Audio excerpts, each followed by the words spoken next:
Hello friends, मैं नीता भास्कर आप सभी लोगों का अपने यूट्यूब चैनल पर स्वागत करती हूँ। और पॉलिटिकल थिंकर्स के जो हम वीडियो अपलोड करते हैं और उसी में हमारा टॉपिक चल रहा था हमारा व्यक्तिवाद। और व्यक्तिवाद के बारे में हमने काफी चीजें पढ़ लिया था और आज हम पढ़ेंगे व्यक्तिवाद के आधार। ठीक है। और मैंने पिछले वीडियो में व्यक्तिवाद जो टॉपिक पढ़ा चैप्टर पढ़ाया था उसमें मैंने व्यक्तिवाद के 6 आधार बताए थे। तो आज हम उसी आधार को विस्तार से उस पर चर्चा करेंगे। ठीक है। तो व्यक्तिवाद के आधार। और वीडियो पसंद आए तो लाइक शेयर कमेंट करना बिल्कुल ना भूलें भूलें कमेंट जरूर करें और लाइक जरूर करें, वीडियो को शेयर करें लोगों में जिससे और लोगों तक वीडियो पहुंच पाए। और पसंद आने पे अगर आप चैनल पे नए हैं तो चैनल पे सब्सक्राइब जरूर कर लें चैनल को और बेल आइकन जरूर प्रेस कर लें जिससे नई वीडियो की नोटिफिकेशन आपको मिलती रहे।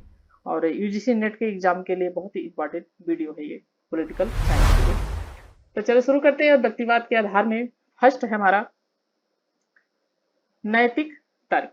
ठीक है। व्यक्तिवाद के आधार नैतिक तर्क। व्यक्ति देखिए अपनी योग्यताओं का विकास यथासंभव सर्वोत्तम तभी कर सकता है जब उसे उपक्रम तथा आत्मनिर्भरता के पर्याप्त अवसर प्राप्त हो। यानी उसे यथासंभव तभी वो कर सकता है विकास जब उसे सभी उपक्रम जो है उसकी जरूरत की जो सामान है उसे उपलब्ध हो और आत्मनिर्भरता भी उसके अंदर हो पर्याप्त, तभी वो अवसर जो है आत्मनिर्भरता के अवसर भी उसे प्राप्त हो। यानी आत्मनिर्भर हो, किसी दूसरे के ऊपर निर्भर होकर कोई भी व्यक्ति कोई भी कार्य नहीं कर सकता है, इसीलिए आत्मनिर्भरता जरूरी है। व्यक्ति के नैतिक आधार का समर्थन कांट ने किया है, गिलगाइस ने किया है और ये लोग नकारात्मक उदारवादी हैं, लेकिन उसके बाद भी इन्होंने व्यक्तिवाद इसका नैतिक आधार का समर्थन इन्होंने किया है। देखिए क्योंकि प्रत्येक व्यक्ति बुद्धि संपन्न है। आप मानते हैं कि प्रत्येक व्यक्ति के अंदर बुद्धि होती है, हर व्यक्ति बुद्धिमान होता है और वह अपने हित को भली भांति समझता भी है कि हमारा किसमें हित है, क्या हमारे लिए अच्छा है, क्या हमारे लिए बुरा है, हम यह चीजें समझते हैं। इसलिए क्या होना चाहिए कि उसे अपनी इच्छा अनुसार कार्य करने की स्वतंत्रता होनी चाहिए। ठीक है। कोई भी व्यक्ति है उसे अपनी हित पता है, उसका किसमें फायदा है किसमें नुकसान है, क्या चीजें उसके लिए अच्छी हैं क्या चीजें उसके लिए बुरी हैं, वो अच्छी तरीके से जानता है। ठीक है। तो उसको क्या होना चाहिए, उसको इन सब कार्यों के लिए क्या करना चाहिए, स्वतंत्रता होनी चाहिए। क्योंकि हमारे ऊपर अगर प्रतिबंध होगा तो हम खुलकर कोई भी कार्य अच्छी तरीके से हम फ्री माइंड होकर नहीं कर पाते हैं और हम अपने कार्य में सक्सेस हासिल नहीं कर पाते हैं। ठीक है। तो इसलिए उसे अपनी इच्छा अनुसार कार्य करने की स्वतंत्रता भी होनी चाहिए कि जो वो चाहे वो अच्छी तरीके से वो कार्य को कर सके। ठीक है। हालांकि इसके अपवाद भी हैं कि इच्छा अनुसार कोई व्यक्ति गलत कार्य को भी अच्छा समझ रहा है। कई बार ऐसी भी चीजें आती हैं कि उसे गलत काम को भी वो अच्छा समझ के करने की कोशिश करता है, तो वो अपवाद में आता है। सरकार के देखिए अनुचित हस्तक्षेप से व्यक्ति का उत्साह, आत्मविश्वास, आत्म सहायता, स्वावलंबन क्या होगा, नष्ट हो जाएगा। यदि कोई कार्य करना चाहते हैं आप और सरकार क्या करती है, उस पर प्रतिबंध लगा देती है। ठीक है। तो आप की क्या होगी, आपका विकास वहीं पे रुक जाएगा। ठीक है। आप उससे आगे बढ़ नहीं पाएंगे। हस्तक्षेप करेगी, आपके ऊपर प्रतिबंध लगा देगी कि नहीं ऐसे नहीं करना है, वैसे नहीं करना, आपको ये नहीं करना है, वहां नहीं जाना है, ऐसे नहीं करना, आप इतना ही कर सकते हैं। तो क्या होगा, आप थोड़ा सा बैठ जाएंगे, सोचेंगे कि हम तो इतना कर ही नहीं पाएंगे, हमसे इतना ज्यादा हो ही नहीं पाएगा, सरकार इस पे से ये रोक लगा रही उस पर। तो आपका क्या होगा, एक तरीके से संतुलन, ठीक है, आपकी क्या होगी, जो आपका संतुलन होगा वो क्या होगा, वो बिगड़ जाएगा। और जो आपका सोच जो होगी वो क्या होगी, वहीं तक सीमित हो जाएगी। तो आप उससे आगे की सोच भी नहीं पाएंगे और आगे उससे कार्य नहीं कर पाओगे। तो व्यक्ति क्या होता है, स्वभाव से अधिक क्या चाहता है, स्वतंत्रता चाहते हैं। आप क्या चाहते हैं, आप स्वतंत्र रहना चाहते हैं। आप ये चाहते हैं कि माता पिता हो चाहे कोई भी हो, हमारे ऊपर क्या हो, कोई भी दबाव न रहे, हम कोई भी कार्य करें तो हमें कोई रोक टोक ना हो, कोई हस्तक्षेप न करे, हमें रोके नहीं।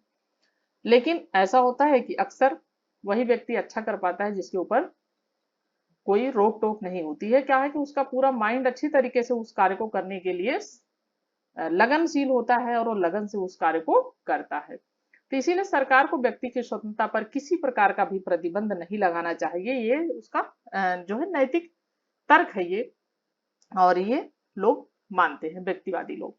ठीक है। हमबोल्ट के अनुसार मनुष्य का वास्तविक ध्येय जिसको विवेक के दृढ़ आदेशों ने निर्धारित किया, मानवीय शक्तियों का उच्चतम और अधिकतम अनुरूप और पूर्ण विकास हो, हम बोल्ट कहते हैं। ठीक है।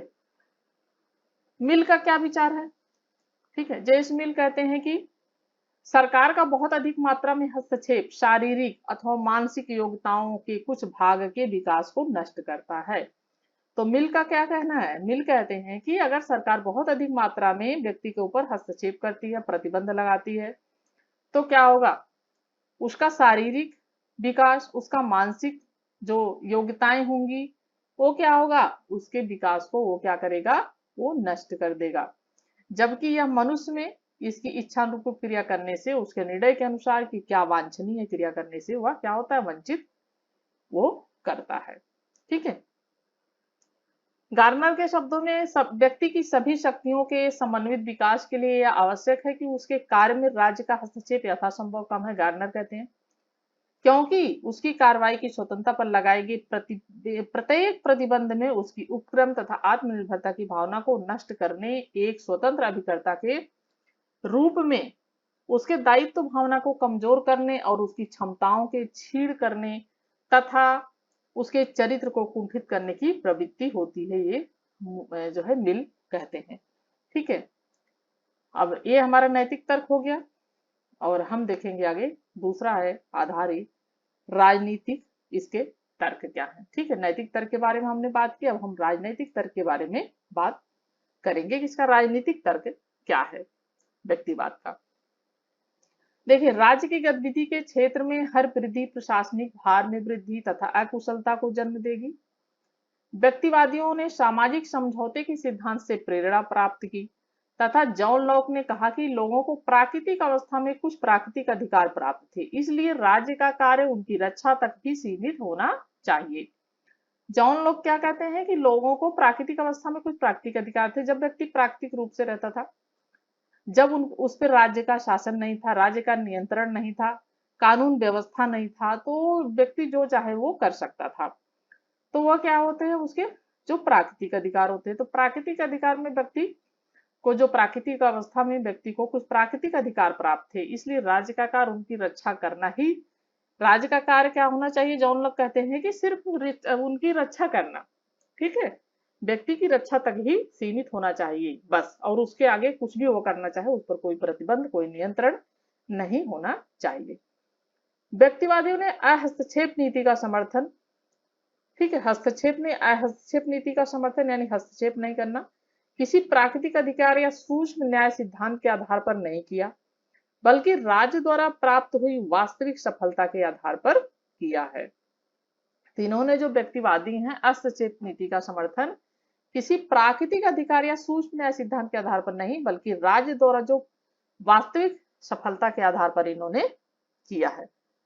व्यक्तिवादियों के अनुसार राज्य क्या है? एक साधन है। इंपॉर्टेंट पॉइंट है, ये पूछा जाता है कि राज्य क्या है, साध्य है या साधन है। तो देखिए, राज्य क्या है? एक साधन है व्यक्तिवादियों के अनुसार। ठीक है, व्यक्तिवादी राज्य को क्या मानते हैं? एक साधन मानते हैं। व्यक्ति के विकास के कार्य में राज्य क्या करे? उसका सहयोग दे, उसका साथ दे, तो राज्य एक साधन बनकर व्यक्ति के विकास में सहायक सिद्ध हो।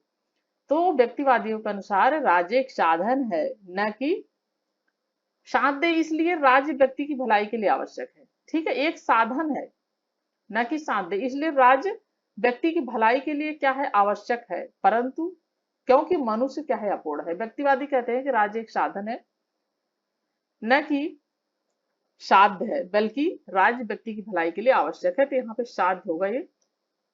ठीक है, साध्य, तो साध्य है इसलिए राज्य व्यक्ति की भलाई के लिए आवश्यक है, क्योंकि मनुष्य अबूढ़ है।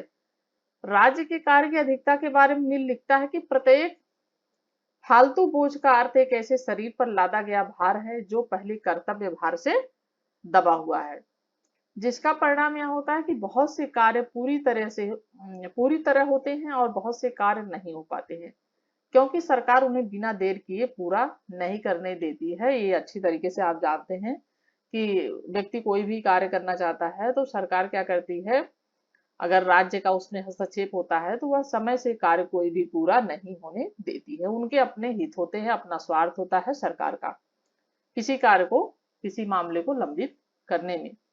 ठीक है, तो गार्नर के शब्दों में न्याय यह मांग करता है कि राज्य व्यक्ति को अकेला छोड़ दे ताकि वह अपने जीवन के लक्ष्य को पूरी तरह तथा पूर्ण रूप से साकार कर सके। तो गार्नर कहते हैं कि न्याय यह मांग करता है कि राज्य व्यक्ति पे ऊपर कोई हस्तक्षेप न करे, व्यक्ति के उस पे चक्कर न पड़े कि व्यक्ति क्या कर रहा है, उसको अकेला छोड़ दे, ताकि क्या करे व्यक्ति, वह अपने बारे में सोच सके, सही निर्णय ले सके, अपने लक्ष्य की प्राप्ति को वह प्राप्ति करने में, विकास करने में वह सफल हो सके और अपने लक्ष्य को वह पूरा कर सके। तो वह अपने लक्ष्य को, अपने सपनों को पूरा करने में क्या करे, वह साकार कर सके अपने लक्ष्य को।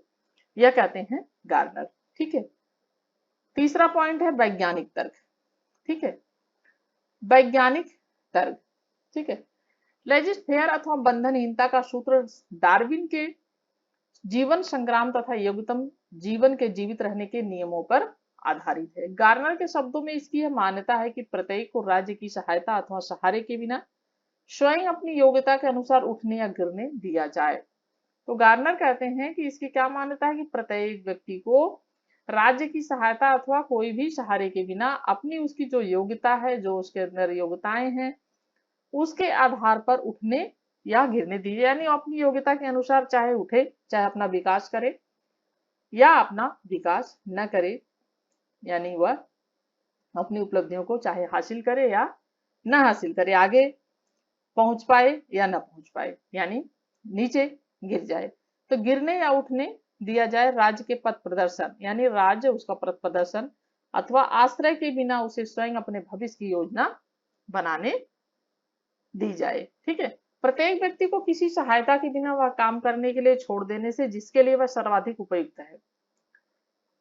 प्रत्येक व्यक्ति को बिना किसी सहायता के वह काम करने के लिए छोड़ देना चाहिए जिसके लिए वह उपयुक्त है, यानी वह कर सकता है जिस कार्य को।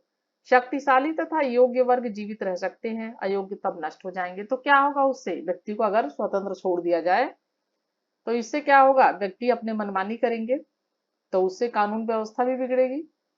ठीक है, कानून व्यवस्था नहीं, उसमें क्या होगा, जो शक्तिशाली होगा वह तो बच जाएगा और जो कमजोर वर्ग होगा, शक्तिशाली उस पर हावी होगा, वो क्या होगा, वो कमजोर वर्ग क्या होगा, नष्ट हो जाएगा। ठीक है, कई बार भूखमरी या कुछ इस तरीके की चीजें आती हैं, या जानवरों के बारे में आप सोच सकते हैं। जो शक्तिशाली होता है वो जानवर तो जीवित रहता है और जो कमजोर होता है उसे क्या करते हैं, वो मारकर खा जाते हैं या उनको नष्ट कर देते हैं। तो यही चीज है। तो इससे क्या होगा, एक तरीके से जो शक्तिशाली वर्ग होगा वो तो जीवित रहेगा और अयोग्य जो होंगे, योग्य नहीं होंगे, वो क्या होंगे, वो खत्म हो जाएंगे, वो नष्ट हो जाएंगे, क्योंकि योग्य अपने आप को अपना विकास नहीं कर पाएंगे और अपने आप को आगे नहीं ले पाएंगे और क्या होंगे, वो खत्म हो जाएंगे वहीं पे। इस प्रकार समाज के हित को बढ़ावा मिलता है। तो समाज का इससे क्या होगा, इनका मानना है कि इससे समाज का हित होगा, क्योंकि अयोग्य व्यक्ति, अक्षम व्यक्ति जो होगा वो क्या होगा, वो नष्ट हो जाएगा। ठीक है, हर्बर्ट स्पेंसर ने व्यक्तिवाद का प्राणी शास्त्रीय आधार पर समर्थन किया है। यह कहता है कि प्राणी जगत में जीव जंतुओं तथा पशुओं में निरंतर संघर्ष होता है। ठीक है, हर्बर्ट स्पेंसर क्या कहते हैं कि प्राणी जगत में जीव जंतु जो होते हैं तथा पशु होते हैं, उनमें क्या होता है, निरंतर संघर्ष होता है। इस संघर्ष में केवल शक्तिशाली प्राणी बच पाते, जो मैंने अभी बात की, तथा निर्बल जो अक्षम प्राणी होते हैं वो नष्ट हो जाते हैं। ऐसा क्या है, प्रकृति का नियम है, नियम से ही ये प्रकृति का नियम और नियम से ये चीजें चलती है। यह कहता है कि समाज में अयोग्य अशक्त व्यक्ति स्वयं नष्ट हो जाएंगे और केवल सफल तथा योग्य व्यक्ति ही जीवित रहेंगे। उसके अनुसार योग्यतम को ही जीवित रहने का अधिकार है। तो हर्बर्ट स्पेंसर क्या कहता है कि जो अयोग्य हैं वो तो नष्ट हो जाएंगे, जो शक्तिशाली होंगे वो बच जाएंगे और योग्यतम को ही जीने का अधिकार भी होना चाहिए। जो व्यक्ति योग्य हो, जो अयोग्य हो उसे जीवित रहने का कोई अधिकार नहीं है और उसे जीवित नहीं रहना चाहिए। वह कहता है कि समाज, राज्य अयोग्य तथा निर्बल व्यक्तियों को अपने संसाधनों द्वारा जीवित रखकर समाज को कमजोर बना रहे हैं। तो इसका मानना है कि हर्बर्ट स्पेंसर कहता है कि जो व्यक्ति कमजोर है, जैसे आप मान लीजिए गरीब व्यक्ति हैं, अधिक से अधिक मात्रा में हमारे देश में भी अधिक से अधिक मात्रा में गरीब व्यक्ति हैं, अमीरों की संख्या कितनी है, बहुत कम है। ठीक है, और लेकिन गरीब व्यक्ति क्या है, बेचारे वो उसी हालात में रहते हैं, उसी हालात में जीते हैं और इसी की वजह से देश और गरीब होता जा रहा है। ठीक है, जो अमीर वर्ग है वो तो और अमीर होता जा रहा है, लेकिन गरीब क्या है, वो उनकी जनसंख्या भी बढ़ती जा रही है और वो और भी गरीब होता जा रहा है। तो इसका मानना है हर्बर्ट स्पेंसर का कि इससे क्या होगा कि जो अयोग्य तथा निर्बल व्यक्ति होंगे वो अपने संसाधनों द्वारा जीवित रहकर समाज को क्या करते हैं, वो एक तरीके से कमजोर बनाते हैं। सामाजिक रूप से देखें तो अधिक अगर गरीब व्यक्ति समाज पे क्या असर पड़ेगा, समाज कमजोर होगा और प्राकृतिक विकास के नियमों के विरुद्ध ये जो है ये कार्य कर रहा है। ये कहता है हर्बर्ट स्पेंसर। जो प्राकृतिक नियम हो तो यही है कि शक्तिशाली को जीवित रहने का अधिकार है, जो सक्षम होगा वो जिएगा, जो अक्षम होगा वो नष्ट हो जाएगा, जो अयोग्य होगा वो नष्ट हो जाएगा। तो इससे क्या होता है कि निर्बलों का अगर हम सहयोग कर रहे हैं, तो इसका कहना है कि अगर हम निर्बलों को सहयोग कर रहे हैं या राज्य सरकार सहयोग कर रही है, तो उससे क्या होगा कि वो इसमें बने रहेंगे और धीरे धीरे क्या होगा, विकास अवरुद्ध होगा। यानी योग्यतम को ही इसके अनुसार जीने का अधिकार होना चाहिए। इस पेंशन के अनुसार अनिवार्य शिक्षा, निर्धनों की सहायता और सामाजिक कानून प्राकृतिक विकास के नियमों को बदलने के व्यर्थ प्रयत्न है। इसका कहना है कि जैसे हम आज बात करते हैं कि शिक्षा अनिवार्य होनी चाहिए, ठीक है, प्राथमिक शिक्षा अनिवार्य अनिवार्य शिक्षा होनी चाहिए। और निर्धन जो है हम उसके सहायता करने की अपने अंदर भावना रखते हैं कि जो निर्धन लोग हैं हम उनकी सहायता करें, गरीब दुखियों की सहायता करें, जो अयोग्य हैं उनको योग्य बनाने की दिशा में कार्य करें, जो कमजोर वर्ग है उनको शक्तिशाली बनाने की दिशा में कार्य करें, तो हम ये सोचते हैं। लेकिन स्पेंसर क्या कहता है कि अनिवार्य जो शिक्षा नहीं होनी चाहिए, निर्धनों की सहायता नहीं करनी चाहिए, सामाजिक कानून प्राकृतिक नियमों के जो सामाजिक कानून है प्राकृतिक विकास के नियमों को ये मतलब बदलने के व्यर्थ के प्रयत्न है, ये प्रयत्न नहीं करना चाहिए, ये कोशिश नहीं करनी चाहिए। स्पेंसर ने कहा है कि सरकार को निर्धन तथा अस्वच्छ घरों को उन पर ही छोड़ देना चाहिए। स्पेंसर कहता है कि सरकार को निर्धन तथा अस्वच्छ घरों को उन पर ही छोड़ देना चाहिए ताकि निर्बल तत्वों की शीघ्र ही समाप्ति हो जाए। बिल्कुल वही वाली जो पशुओं में ये चीजें होती है, जंगली जानवरों में जो चीजें होती हैं कि उनको उसी हालात में छोड़ दिया जाता है और शक्तिशाली जो है वो हावी होता है और अयोग्य जो होता है, निर्बल जो होता है वो खत्म हो जाता है, वो समाप्त हो जाता है। तो ये कहता है कि इसी तरीके से सरकार को भी कार्य करना चाहिए। जो निर्बल लोग हैं, कमजोर वर्ग है, अस्वच्छ लोग हैं, उनको उनके हालात पर ही छोड़ देना चाहिए, उनके आगे बढ़ाने की दिशा में कोई भी कार्य नहीं करना चाहिए। ये देखिए हम राजनैतिक तर्क पढ़ रहे हैं, ये है राजनैतिक तर्क। उसे औद्योगिक प्रतियोगिता को भी छोड़ देना चाहिए, कोई भी प्रतियोगिता वह कितनी भी सशक्त क्यों न हो, क्योंकि ऐसी प्रतियोगिता के द्वारा सर्वोत्तम प्राणी शिखर पर आ जाते हैं। इसी प्रकार व्यक्तिवादियों के अनुसार विज्ञान की व्यक्तिवाद ज्ञात राज्य द्वारा हस्तक्षेप के सिद्धांत का क्या करता है, समर्थन करता है। तो इसी प्रकार से व्यक्तिवादियों के अनुसार विज्ञान की व्यक्तिवाद ज्ञात राज्य द्वारा हस्तक्षेप के सिद्धांत का समर्थन जो है ये करता है। और इतना हमने इसमें व्यक्तिवाद में कर लिया और आगे हमने 3 इसमें और पढ़ेंगे, आर्थिक पक्ष वगैरह। और आशा करती हूँ वीडियो पसंद आई होगी और उसके बारे में इसकी आलोचना भी पढ़ेंगे कि इसकी किन लोगों ने आलोचना की है, किस बात पे आलोचना की है, किस तरीके से आलोचना की गई है, क्या कमियां हैं। तो ये सब चीजें हम नेक्स्ट वीडियो में इसमें पढ़ेंगे। और आशा करती हूँ वीडियो जरूर आपको अच्छी लगी होगी और अच्छी लगे तो कमेंट जरूर करें। Thank you for watching video. Next video मिलते हैं।